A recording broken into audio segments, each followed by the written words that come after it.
This is Novel Marketing, the show for novelists who aren't necessarily fond of marketing, but still want to become best-selling authors. I'm James L. Rubart, but please call me Jim. I'm Thomas Umstadt Jr. And in this episode, you guys are going to love this episode. We're going to talk about the recent changes that Facebook made and how these changes will directly affect you as an author. But Thomas, before we dive into that, I got to ask you, are Eagles or Patriots? Which way are you going in the Super Bowl this year? I'm picking the Eagles. I know most of you listening to this will already know who wins, but I think the Patriots, their time has come. They're a bunch of old men, and the Eagles will soar, and the Patriots will die. I like it. I read a book when I was a kid called They Pay Me to Catch Footballs, and it was by a receiver named Tommy McDonald, and he played for the Eagles as a receiver, and he was part of their 1960 championship team. And I called into a radio show in Seattle that he was on one time, and chatted with him, and turned out to be just a wonderful guy. So, all that being said, I got to go with the Eagles as well. So, all right. So today we're going to be talking about some major changes that Facebook is rolling out in 2018. Some of these changes have happened already, and some of these changes they'll be rolling out over the next few months. So you may have heard something about this, that Facebook is changing in a fundamental way, and these changes have a big impact on you as an author. So it's a really important episode to listen to. But before we talk about what has changed, I think it's important to explain how Facebook works. So, Jim, I don't know when you got on Facebook, but it came out while I was in college. So I was one of those few folks who was using Facebook when it was college students only. And I remember how unhappy everyone was when high school students were allowed in. And then our moms got on board. Then the adults were involved. It was the end. It was the end. And that was like 10 years ago. But back in the day, you saw everything that was posted by everyone.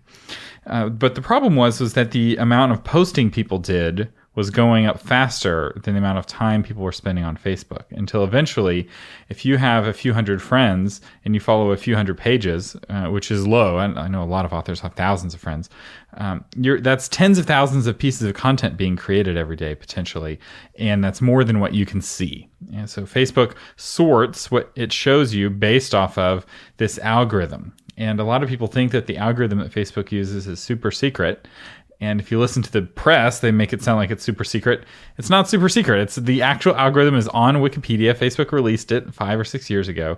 And it even has a name. It's called EdgeRank. So we're going to talk a little bit about how EdgeRank works. So, Jim, let's say you post something on Facebook. EdgeRank is going to determine who sees that thing that you post. And it will apply to you as your personal page for your friends and family, and also applies to your business page. And EdgeRank is tweaked a little differently for each one. And Facebook is not doing this because a lot of people like the evil Facebook and they're preventing me from all this kind of thing. No, they are simply filtering it down. To Thomas's point earlier, you cannot see all the content that's coming down the river. It'd be like swallowing the Niagara Falls every second. They're narrowing it down to, let's say, a glass of water that you can actually swallow. So that's what's going on. But with much power comes much responsibility. Yes.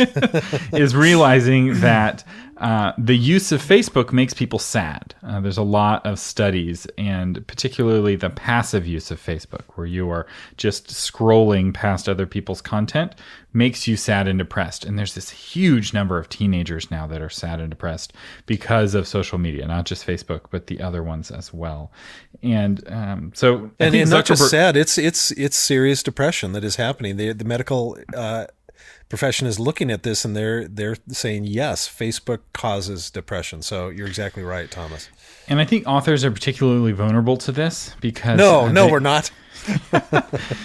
Authors were led to believe by publishing companies, especially in the traditionally published authors, that Facebook is marketing for them and that they need to be on Facebook to help sell books. Yeah. And so it's like, oh, well, it's a good thing that I'm on Facebook. I have permission to be on Facebook. Spending a lot of time on Facebook is good for me, not bad.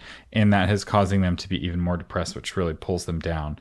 But anyway, let's talk about what the algorithm looks at. The first thing it looks at is user preference. So if I really like James Rubart, I can go to his page and check the little box that says see first. And now that I've done that, his content shows up at the top of my timeline. The way that I would do that if he was if I was on his personal page, I would designate him as a close friend, which is the profile way of doing this. And this is like the nuclear bomb. If somebody sets you as see first, none of the rest of it matters, hardly at all. The one thing that matters still is recency, which is another big piece of this algorithm. It's one of the heaviestly weighted things. So you'll notice when you go on Facebook, you tend to see stuff that's been posted in the last few hours, and at most maybe a day or two ago.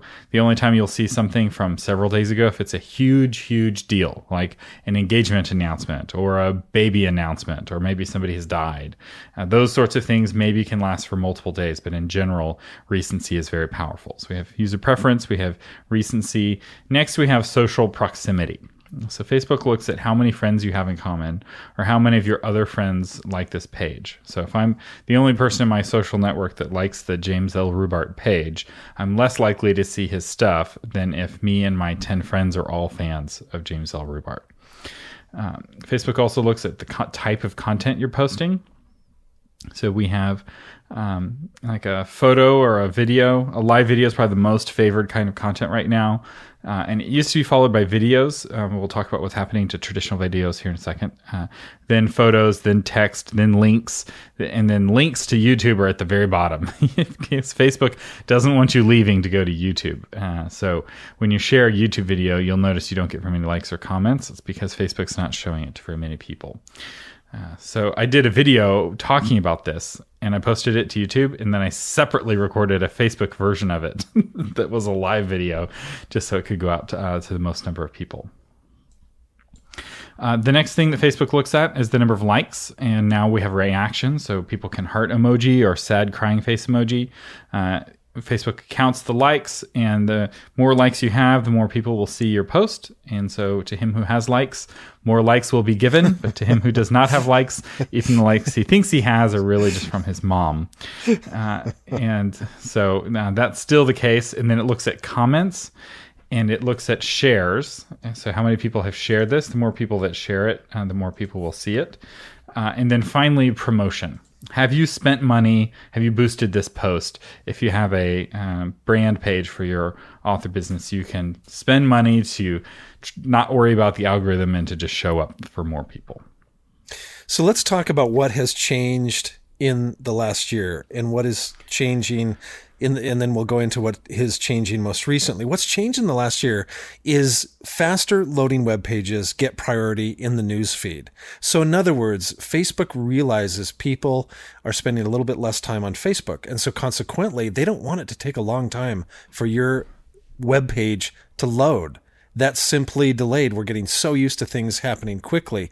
And so we would encourage you to test your website, see how fast it loads. I think we'll have some links in the show notes, Thomas, on how to do that for folks.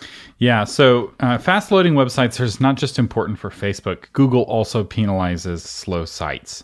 And if you're paying $5 a month for hosting or $10 a month for hosting, your site's pretty slow. Most likely, because real fast hosting costs more than that. So you'll notice that a lot of gurus will recommend Bluehost, but then they'll say, oh, I don't use Bluehost. So like Michael Hyatt recommends Bluehost, Joanna Penn recommends Bluehost. And Bluehost is a great place to get started. It's very cheap. And others like it, like HostGator and GoDaddy. The downside, though, with cheap hosting is that it's slow hosting. And once you're ready to kind of take your website to the next level, you're going to want to pay for more expensive hosting. The host that I like and use is WP Engine, WordPress Engine. They're just built for speed. They're very fast, but their cheapest plan is $30. So WP Engine's cheapest plan is more expensive than Bluehost's most expensive plan. And so they're in totally different tiers in terms of pricing. So there's nothing wrong with Bluehost. And again, this is not going to make or break you, but it's one of those things that's changed in the last year. The next thing that's changed is engagement bait. So we're talking about the Super Bowl. So if I say, like, if you want the Eagles to win, comment if you want the Patriots to win, where the whole point of the post is just to get people to engage with it. Those sorts of things used to work really well. Now you get penalized for that. Now, Facebook doesn't want you gaming the algorithm. Now, you can we'll show you how to game the algorithm in organic, legit ways later on in the episode, but you can't do it in cheap ways like engagement bait. The next thing is the news feed. started to weigh reactions more than likes. You notice that now there's emojis. Thomas touched on that earlier. And so a heart or an angry or a sad gets higher weight than simply liking it. That's another way to say you probably think about it for a few more seconds if you're going to love it, or if you're going to be sad or angry, then just go and click like. So the weight, the emojis got more weight than they did previously. That's right. And again, this whole theme of these changes is that Facebook is looking for engagement, and giving a heart emoji requires more effort than just passively scrolling and tapping like. And then finally, video is now prioritized in the newsfeed based on completion rate. So Facebook's looking not just at how many views you get, but how many people are completing your video. So be careful if you're going to have a 20-minute long video. That's going to perhaps not work as well as a series of shorter videos if you're uploading videos. Okay, Thomas, let's jump into what is changing most recently, the things that happened here at the first part of the year. So the biggest change in 2018 is that human pages, aka the friends and family posts, are getting more priority. And consequently, your brand page, the page that people like, is getting less priority. So the James L. Rubart brand page has been pushed down. In fact, they've been pushing down these brand pages every year for the last 5 or 6 years. So 5 or 6 years ago, you could actually get some attention with your brand page. Now you really can't without spending money. And the people who are seeing success on Facebook now are people who are spending money to be on Facebook. So if you're thinking that by spending time on Facebook, you're building your platform, you're working with some old information that's no longer true, sadly, especially in 2018. Another thing they're changing is that blog posts and news stories shared by brand pages are getting even less priority. So again, they want content native to Facebook, and they want it shared by real humans. The other thing, and this is a kind of a big fundamental change, is that comments are now getting a lot more weight over likes and reactions. So it used to be the primary currency of Facebook was the like button. And then reactions were like super like buttons, but the more likes you got, the more likes you got, because more people saw your content. Now, Facebook's looking for comments, and they're not just looking for comments, they're looking for meaningful comments. Their whole new strategy is we want to see meaningful conversation where people are writing paragraphs back and forth to each other. Like the kind of thing that you see on a live video tend to have those longer comments, and especially groups tend to have longer comments. So Facebook groups are not being penalized like everything else is. So it's not that they're boosting groups in this new update, but groups, it's like the water level's going down and the groups island is appearing to rise, when in reality it's just staying the same. So Thomas, before we get into what this means for authors, why? What's the choice of Zuckerberg to go this direction? So several things. He's been very concerned about the criticism Facebook's been getting over the last year. If you listen to the criticism, it's much more existential. So there's this whole fake news type criticism that they're getting. But more fundamentally, a lot of big investors and a lot of people close to Facebook have been, and even former employees have been saying, Facebook is bad for society. It makes people depressed. It shows them fake news, and it keeps them from doing useful things with their life. And Facebook doesn't think that they're bad for society, but they're seeing that they're having bad effects on some people. And so what they're wanting to encourage is the things that you do on Facebook that make you happy. So when my mom's on Facebook and she sees a photo of me and my wife, it makes her happy. When my grandmother sees one of my cousin's babies and one of her new grandchildren, great-grandchildren, that makes her happy, right? Those are the sorts of things that you do on Facebook that make you happy, those meaningful interactions with other human beings. And so that's what they're trying to encourage. The downside is that if you're an author, you're not seen as a human being, you're seen as a brand. And so these things that are punishing businesses, so to speak, are going to punish you. And you may be thinking, oh, well, I'll just have a personal page and I'll get around it. It's not going to work. For a couple of reasons. One, personal pages are limited to only 5,000 people, which is not that big in the grand scheme of things. And I don't think, and yes, people can subscribe to your personal page and you can go above that, but I don't think that any of the advantages to a personal page apply to your subscribers. So ultimately, posting status updates on Facebook as a way of spreading the word about your book, not a very effective strategy. Mm. So let's get into this, what this means specifically for authors? Yeah, so it's more important than ever to earn comments. Don't bait them. So you don't do the like for this, comment for that. The best way to get comments is to just ask questions, and ask questions that get people talking. As if you are the place where people come for meaningful discussion, the new algorithm will favor you.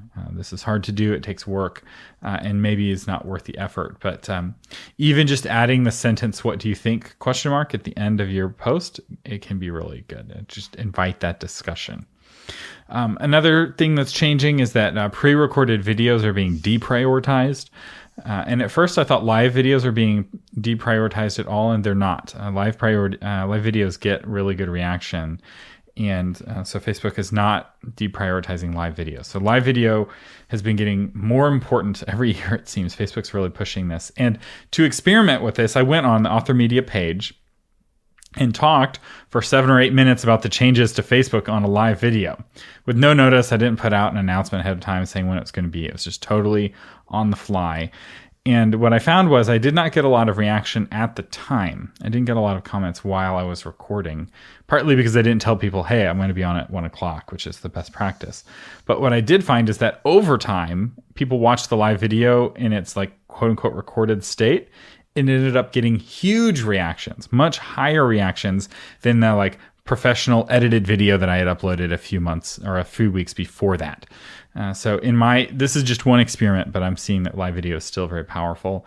I think doing live videos for your launches of your books is a really solid strategy. I was talking with an author yesterday who had almost 500 shares and like 50,000 views on a live video she did re-releasing a book that was already out.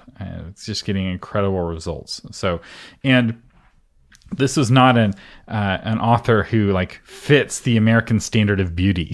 So it's not like she's some supermodel, and yet she's very successful. So I think that this like need to look beautiful doesn't apply at all to live video. In fact, in some ways, it makes it feel more authentic if you look like a normal person. Mm-hmm. Mm-hmm. Agreed. Go ahead.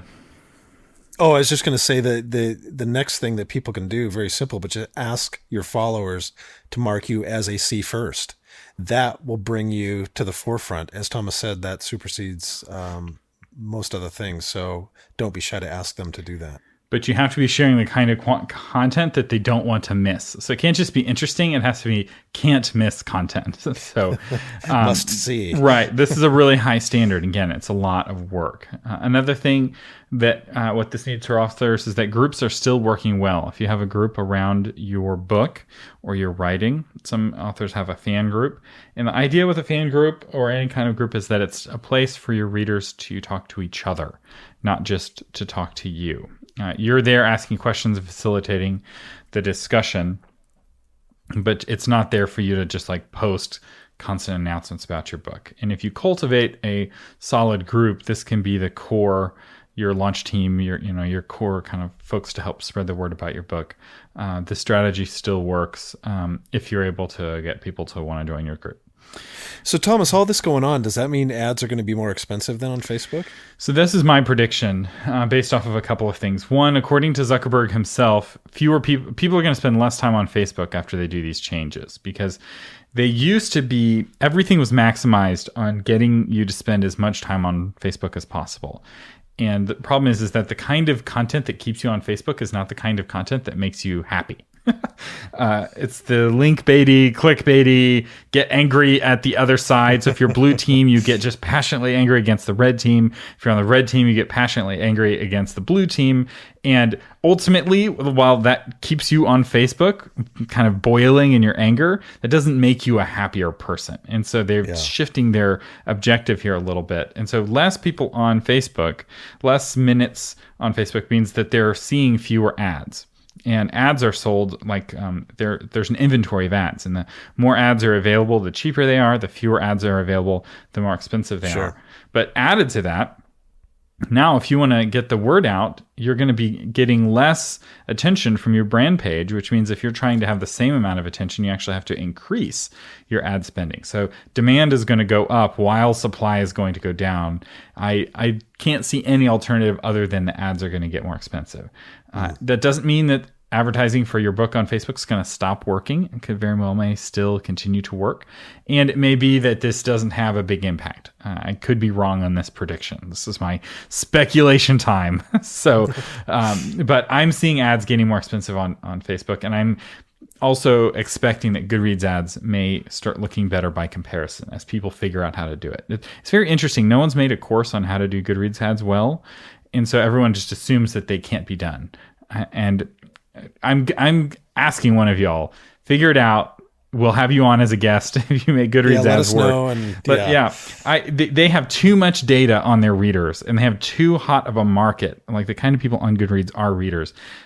Goodreads ads have got to work, and people have got to find a way to make them work, because I think that there's some really great gold in them hills. People just have been digging in the wrong places, or have been digging in very non-scientifically rigorous ways. And these Facebook changes might be the thing that presses or pushes somebody into doing that. Potentially. So bottom line, as a savvy author, I think it's really important not to build your house on Facebook's shifting sands. The other thing, you'll notice we don't talk about Facebook very much on this show. In fact, when we did the survey, one of the number one things people asked us to talk more about was social media. And we're like, we talk about techniques on the show that work. And social media can work, but it doesn't work for most people. In fact, for most people, it's counterproductive. It causes them to write less. It causes them to be sadder people, and it wastes their time. Facebook is very expensive. Social media is very expensive if you see your time as being valuable. And I was consulting with an author the other day, and she'd sold 20 copies of her book. And so it was just an initial consultation, and I was asking, it's like, what are you doing to get the word out about your book? And the only thing she'd been doing is social media. And she was trying different social media platforms. And I'm like, social media just doesn't work. Like 20 books is how many you sell when you're posting on social media. It can be a part of your strategy, but by itself, it's not going to drive sales. What does drive sales? Your website, your email list, you're optimizing your cover and your description on Amazon, buying ads on Amazon to bring people to your page. All of these things are going to be way more effective than talking about your book on Facebook. All right. The sponsor of today's episode is the 2018 tax, because we've had a lot of tax changes, and business course for authors. Thomas, you want to talk a little bit about your business degree and maybe somebody in the family that has some tax information that is well worth listening to? Yeah. So I don't talk about this a lot on the show, but I graduated with honors with a business degree in college. And while in college, when I was taking an entrepreneurship class, I started my first business out of my college, apartment. I wasn't in a dorm, but it was pretty close. And I've been starting businesses ever since. And this course is my business advice for you as an author. Once you're ready to start transitioning, taking this more seriously, making some serious money, it's business fundamentals and tax advice with my dad, who's a CPA, Tom Umstadt, CPA. We had him on a couple of episodes ago, and he's been working with authors for over 35 years. In fact, I was talking with him. His oldest client is a writer. So he's like really deep in writers back when they were written on typewriters. He really knows what he's talking about. So we talk about how to make more money, how to reduce your costs, and how to reduce your tax liability in legal ways. So once you understand what the IRS is looking for and kind of what advantages you can take advantage of, there's some really key ones. And it's all updated for 2018. So the new tax plan, a lot of authors are nervous about its effect, and it potentially, if you're traditional only, it has maybe some negative effects on you. We'll be talking about that in the course, and it's got a money back guarantee. So if you're unhappy, you can get all your money back, and you get to keep whatever you've learned as our gift to you. And where do people go, Thomas? You can go to novelmarketing.com. We'll have a link in the show notes. You can also go to authormedia.com/tax tips. And we'll have the link in the show notes on Author Media. You've been listening to James L. Rubart and Thomas Umstadt Jr. on the Novel Marketing Podcast, giving you novel ideas on how to promote yourself and your writing offline, online, and everywhere in between. Thanks for listening.